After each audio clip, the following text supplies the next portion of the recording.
Okay, so there's three categories: your company, your customer, and you. And the point of these is to just get really real with yourself. So starting with the company questions, what is your company's purpose? So sometimes people confuse mission with purpose. A purpose is why you exist, right? A mission is all the stuff you do to achieve your purpose, right? And so a lot of companies, in my observation, including myself, you skip the purpose part and you're focused on the mission.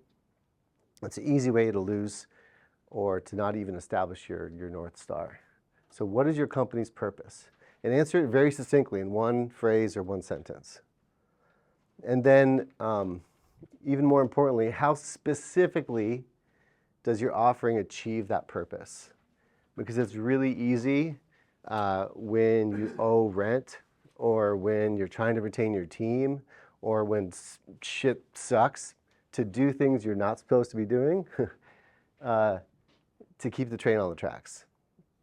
And sometimes that turns into a giant distraction that really doesn't help your business.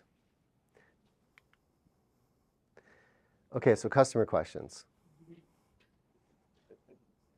That's how your customers feel when you're not clear with them. So are you solving a significant problem? Right? Sometimes we like to solve problems that are convenient. They're more features and products, right? Or they're more trendy, or they feel important, but they're not significant. And this is a yes or no question, right? Be brutally honest with yourself. So if it's no, if your answer is like, okay, I'm being real with myself, like, no, it's not a significant problem. Instead of starting the whole company over, I found that if you just look at it and say, if I could just change one thing about this and change that, what is it? This just happened with a company that I'm working with where their TAM wasn't big enough. Their total addressable market wasn't big enough.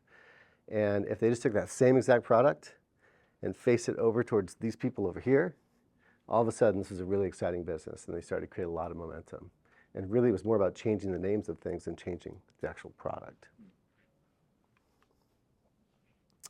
So customer question number 2, do your customers organically refer you to new customers, right? Without you like shaking it out of them, right? So if yes, that's great. So why specifically? Because usually there's like the 80-20 rule is real, right? It's like, what's that one thing that really gets them to tell somebody about what you're doing, right? That's a really important thing to know. And similar to the other question, if your answer is no, that your customers don't organically refer you to new customers, can one specific tweak change that for them, right? Because sometimes there's this conflict between what they really want and what's profitable for you to give them. Is there something very simple that you can tweak to make a material impact on that and be really concise with it?